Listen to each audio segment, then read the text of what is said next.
Welcome, Drink Less, Feel Fresh family. We are live coming to you for another episode of the Drink Less, Feel Fresh weekly Monday podcast series. Tom Cartwright here, fan of Drink Less, Feel Fresh, accompanied by the very talented, very wonderful, very funny Nat Hodges. What's up? How are we? Mate, so good to have you here. For those of you that are new to the space today, I'm going to call it, whether you're rocking out live with us, you can jump into the chat panel, say hello. If there's any cool, funky questions that come through, we might answer them. However, if you're listening to the recording on YouTube Sharon or Spotify, so good to have you here. We specialize at diving into all things drinking less and feeling fresh. The road to alcohol reduction, deliver choice, freedom, and even moderation, rather than being a big pisshead or going sober for the rest of your life. Good. Did I nail it there? Yeah, you nailed it. That's your best one yet. Yeah, perfect. All right. 5 years in, I'm just getting it. Today's topic, when we jumped on the call, Nat and I were just having a little bit of a chat, and I said to Nat, I'm going to throw him under the bus. And here's why. Sometimes I have questions for Nat, and I'm yet to find a question that Nat doesn't have something to share on or kind of some rock to turn over. And so today, mate, I wanted to ask you. Tommy. Smoke and mirrors. Love it. Mate, today I wanted to ask and then just see where the podcast episode goes. One of the common themes that we've had in the Drink Less, Feel Fresh membership community, and you hear it in different ways through so many different alcohol reduction programs. Like, one of the more common approaches is or ways that you hear is that you can't change your relationship with alcohol until you admit you have a problem. Like, there's this admission piece, like, I've got to admit I have a problem. But what I wanted to ask you today is, regardless of when someone starts the journey of changing their relationship with alcohol, so regardless of whether it takes them one day and it's completely changed, or whether it takes them 10 to 15 years to change their relationship with alcohol, my question for you, psychologically speaking, what is it that's going on in someone's brain, whether it's an individual thing or a group thing or a tribal thing? What's going on within someone's brain? Why is it so powerful? It's so common across the board that the minute someone communicates to someone else and they're real with them and where they're actually at and where they would like to be, what's going on there that is just pivotal in regards to change. We're so good at denying, running away from, no, I don't have a problem, or like playing that whole optimistic card, or like, that's so good, I'm in control, all that crap. But I'm really curious. Like, I actually am curious now. What is your take on that? What's going on when someone I still get it this day, and I'm 10 years into the personal development journey, when I just speak to an external someone else, and all of a sudden I feel, oh, great. So specifically in the sharing, or is it in the truth telling? Which part? Probably a bit of both. Or you could let me know your experiences, but in my experience, the truth telling mixed with an actual individual and an actual person. I've seen more results in my life from having that than even doing any specific kind of truth experiences in a solo experience, like not with another person. So like journal writing or whatever it might be. It's that truth telling with another person. Yeah. Oh, Tommy. And I know that's a can of worms. There's so much that goes into it. That's why I thought it'd be cool to start the episode like that. Let's start. We'll start at kind of something completely irrational, but also very fun to talk about. And then we'll kind of like a funnel, we'll kind of funnel it into something a bit more particular. Yeah. Go for it. Can we do that? And and what I wanted to share with you as well is, well, not with you, actually, with our listeners. This is such a pivotal part of the conversation that we have at Drink Less, Feel Fresh, and people want to be having. Because one of the biggest problems with alcohol is I've done heaps of learning. I've sat there and watched YouTube. And one of the most common problems is, but I've never spoken to someone about it. I've never reached out to allow my problem to become someone else's problem. And that's why it's so pivotal, because we have a lot of people that watch the YouTube series or the podcast series who are probably listening going, I've been listening for a while now. I'm still drinking heaps of piss. Oh, this might be the step for me. Yep. Okay. We'll start with there's a drive in every single human being, and it displays itself in multifaceted ways. But there is a singular drive towards becoming more free. Right, that's in everyone. That's in everyone. Becoming more free for a 17-year-old might be getting their license. You know, becoming more free for a mid-20s person might be making the jump to start a business. The freedom for the retiree might be selling everything up, getting the best caravan they can and cruising around. The drive for freedom in a introspective person might be desiring the next 10-day retreat. You know, whatever it is, there is a deep implicit drive towards freedom. So that lands us in the zone of the cliche, the truth will set you free. Right. So there's as an individual, even admitting the truth to yourself, there is a sense of freedom in that. And we'll go into the psychology in a minute. But why it's so powerful in this space, sharing it with someone, is because the vulnerability required to share what I mean share a psychic space with someone is you and I are sharing one single space, Tommy. There's only one Tommy, there's only one Nathaniel. So when we come, that will ever be made, right? Ever. So when we come together, the shared space of Tom and Nathaniel is only ever going to be one of it. Ever. And it's what we get to share. So if I bring my half of the picture, that creates a unity, and I'm going to be truthful in that, the reason why it's so powerful is because not only am I telling the truth to myself, I'm telling the truth to you, which is in the shared unity space of both of us. And there is an even deeper freedom. And there's an even deeper sense of freedom when I'm sharing my truth with someone else. Now you can scale that up to when you can get so honest and open with yourself, you're happy to share your deepest truth with the world. And there's an even deeper freedom in that. Right. So that's the deep phenomenology of sharing with someone is it is a fast track to more freedom.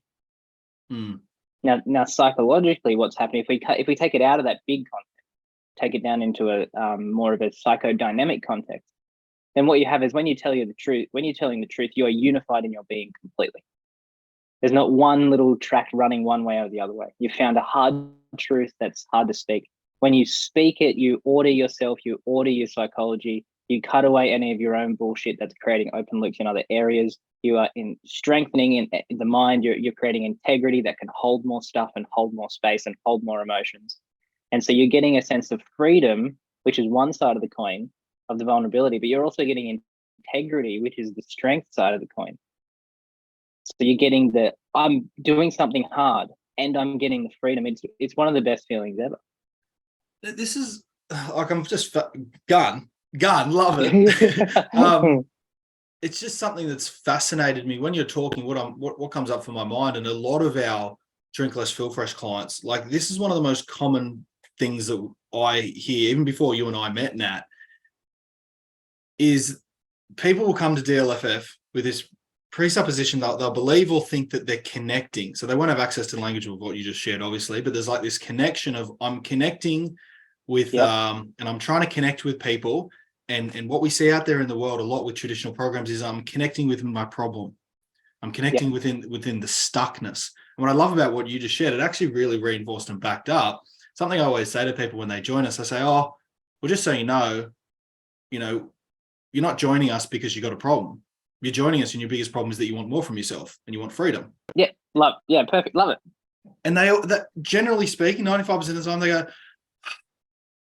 that feels good. Never thought about it like that. So you're saying that if I change my relationship with alcohol, it's not because I'm stuck, it's because I want more from myself. And I go, well, isn't that why you're changing your relationship with alcohol? Yeah. And it's just, it's always baffled me that the large percentage of the population assuming that I'm stuck, I have a problem, I have an issue, I want to connect because of the issue, I've got to connect with other people that have the same issue.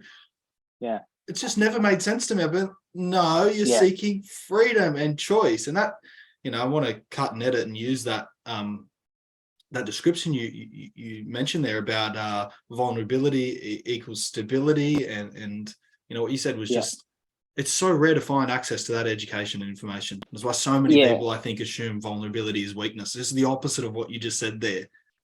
Yeah. Exactly right. It's a different. There's strength of will, and then there's strength of an inner stability. So strength of will is like gritting your teeth and getting it done. Yeah, that's. And by the way, that's the easy version of strength. And a lot of people can do that and will do that. But the strength that's going to carry you through a life with peace and choice and freedom, the strength that will carry you through that is not a strength of will. It's the strength implicit in vulnerability.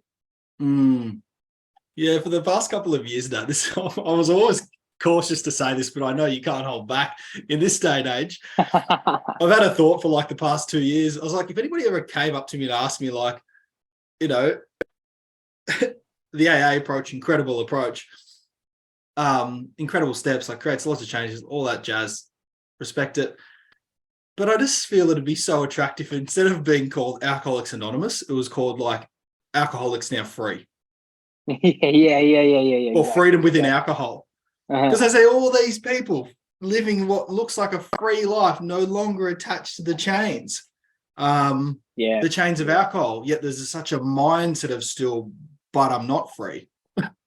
it's I'm not free. I'm never free. I'm what you said 5 minutes ago was I had to remember it because it's so unpopular to say this, but it's just true. Attachment and addiction at any level is always rooted in a poor self-image. Always. But hands down, my whole family has struggled with alcohol in and out of rehab all the time. And they've actually, like, to be honest, really never got better. They've done all the programs in the world. Why haven't they got better? Because their self-image is exactly the same as when they're in their early 20s. It's obvious. I watch how they operate. I'm like, oh, they're in their early 20s. They're 55, whatever. They're in their early 20s. Like, and early 20s, in the 80s, not early 20s in the 2000s. So the self-image is so limited that no program is going to help. No typical, program is going to help. So when we say, well, it's obvious you just want more out of your life and you want more freedom, their self-image goes bang. Oh, of course. So you're already starting from a strong self-image, which is why we get the results that we do. Can you elaborate a little bit more? I know we might go off topic, but that's the purpose of these conversations. Can you elaborate a little bit more for some newcomers or for some listeners? Self-image. When you talk about self-image, what are you referring to specifically? When you say someone can do all the programs they've ever wanted to do, but if they don't shift or change their self-image, what specifically are you talking about there? Yeah, so it's not the beliefs that you hold. The beliefs that you hold are actually a production of the self-image. It's not the way you see the world. The way you see the world is a production of the self-image. The self-image is the held idea or ideal in yourself about what you are. And so when it gets down to brass tacks, what do you feel? What do you feel and see and own about yourself? And what does that look like? Oh, because, so you might let me know if I'm off. But so, for example, what came to mind? Like so some examples, are you suggesting, so I just transported myself back to school when you said that. I went, oh, I had the self-image of I'm class clown. So I was always class clown. But then that self-image dissolved. So I was no longer class clown. Then I had through my early 20s, especially to like 20 to 25, I had the self-image of I'm an entertaining people pleaser. So I would always say yes to everyone and then not be able to say no to anything, and then lots of friends, little depth, etc., etc. So you're suggesting that my results in life are just a direct reflection of the self-image that I hold at that time. So unless someone's willing to let go of their self-image, it'll be hard for them to grow, no matter what program. Is that what you're suggesting? No matter what. Yeah, and they might, I've been around it so much is that sometimes you see people in a program get influenced by the program and they'll move away from their self-image, and as soon as it stops, the rubber band snaps and they come back to it. And there's this constant feeling of, oh, I'm not changing, nothing's working, I feel good, and then I don't. It's because it's like a self-image has a gravity field, Tommy. It literally has a gravity field. So you can pull yourself out of the gravity field with drugs, a program, whatever. But if you're not looking directly at that, it'll pull you back into the gravity field and you'll spin around again. So mine for a long time was like the gym guy. So everything had to reinforce that. I wouldn't even go on holidays because I couldn't train, because then it couldn't reinforce my gym guy image. Like, just not free, at the opposite of freedom. Yeah, that's very interesting, because we're going to go real strategy focused now from my side of things. But that right there is so, when it comes to alcohol, specifically with your relationship with alcohol, it's so important to know. Because if you, what did you say there, along the lines of, if you take on a new self-image and move towards it, but you don't resolve what's actually going on, let's say emotionally, whatever it might be, you'll loop back and come back to it, right? Yeah. So we had a recent person, an older client, reach out to me recently and said, "Oh, I was doing really well, and then I came back to this," and they wanted to have a conversation with me about the alcohol, because they've come back to the alcohol. And I said, "No, hang on, tell me about the thing that you were trying to experience and trying to achieve.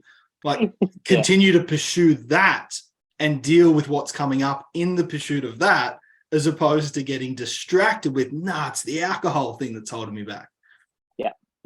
Or the other side of it, we had somebody I'd never spoken to before call me last week. Nah, you don't, hadn't shared this with you. And they just said, "Oh, hey, when's your upcoming program?" I say, "Give me a bit of context. What are you experiencing? I don't know if the program's right for you." And they said, "Oh, so never thought I could do it, but I'm 2 weeks into a detox. I just started January 1st. I said, "Oh, that's fantastic." And they said, "When's your program?" And I said, "What do you want to experience?" They said, "Oh, like a 4-week detox." And I said, "You're 2 weeks into a detox. Why don't we just trust that you can crush it on your own? You can come back to me in 2 weeks if life tells you that you can't."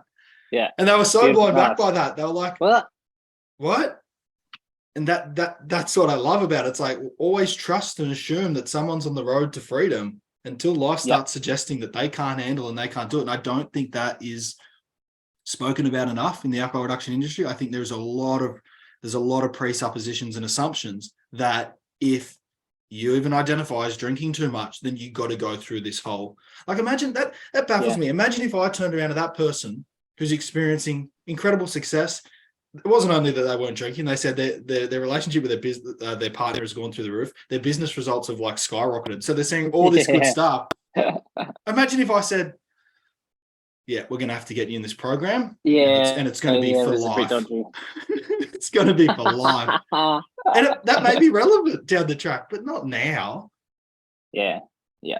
Exactly right. I got a quick story. My cousin, actually, when he was younger, he's 10 years older than me now, but I remember watching him when he was younger. I was about, I don't know, 8, 9, 10. He was getting an apprenticeship and kept bugging me, kept being late because he was drinking too much, kept being late, kept buggering up, crashed the work ute, a few other things, got himself in trouble. Like, he's young, he's drinking, whatever.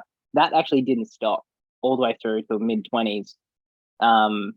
Didn't have a license, was drinking a lot. Took his mum's car to go to his mate's place or something, did a U-turn and got T-boned and ended up in hospital. So that was the point of okay, got to go to AA. Now I went to AA, long-termer. You could say successful in the AA system. Was unemployed for a very, very, very long time. Found a bit of a passion in computers, so went really, really hard at computers. But he was dyslexic and couldn't read or write even in his early 30s. So he had to learn how to do that and then go through a computer program. Anyway, now he's got a government job in IT, which from where he was massive, right?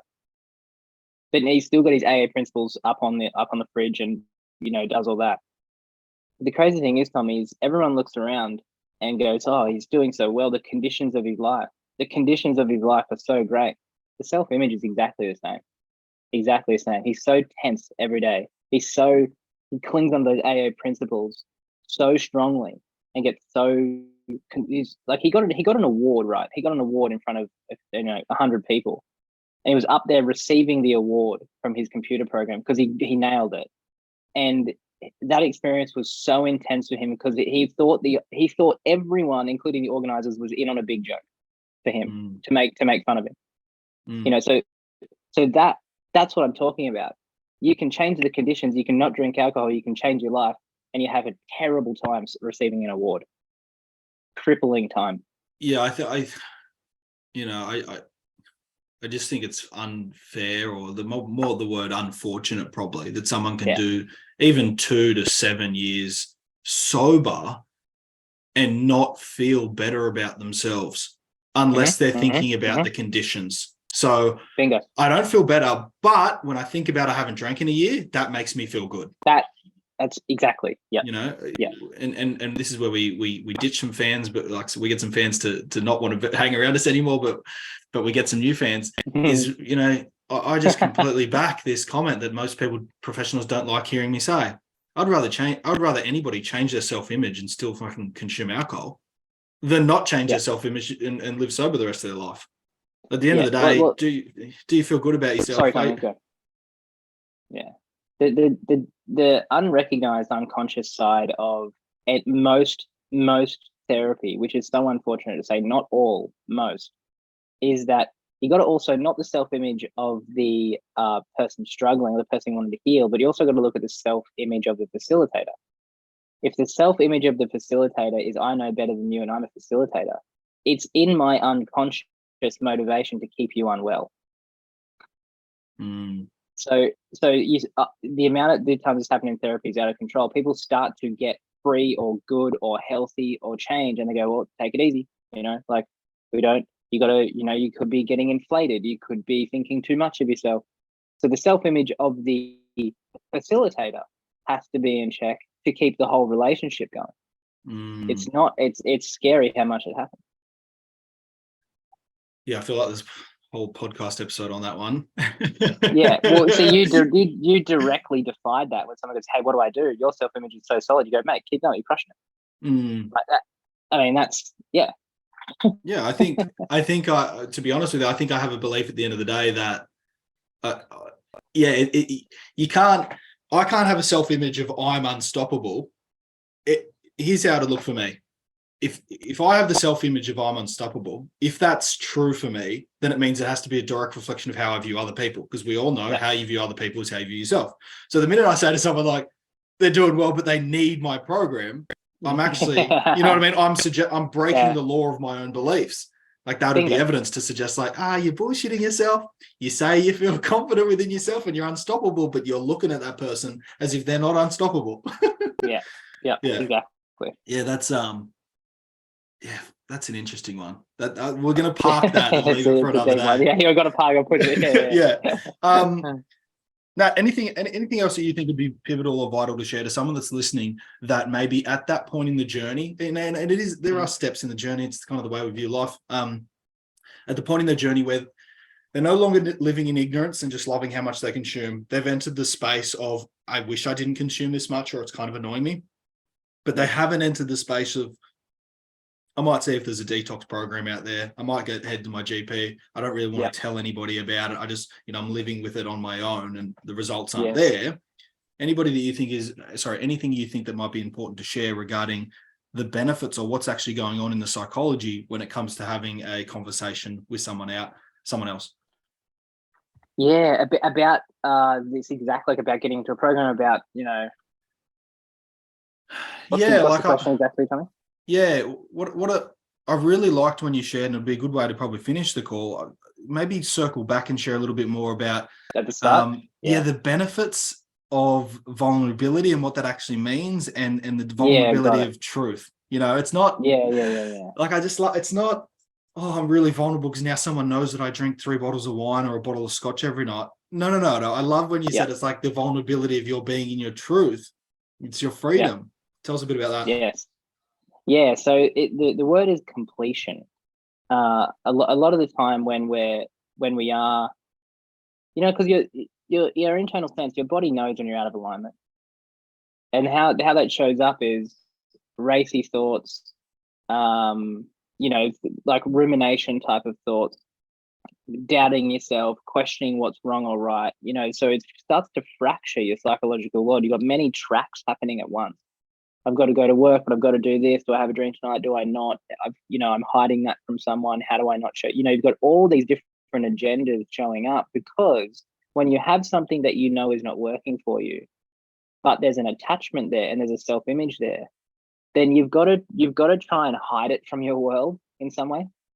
And I don't mean hide it as in like this deep dark secret. I mean, you're so worried about someone seeing it that you're being different to what you normally are.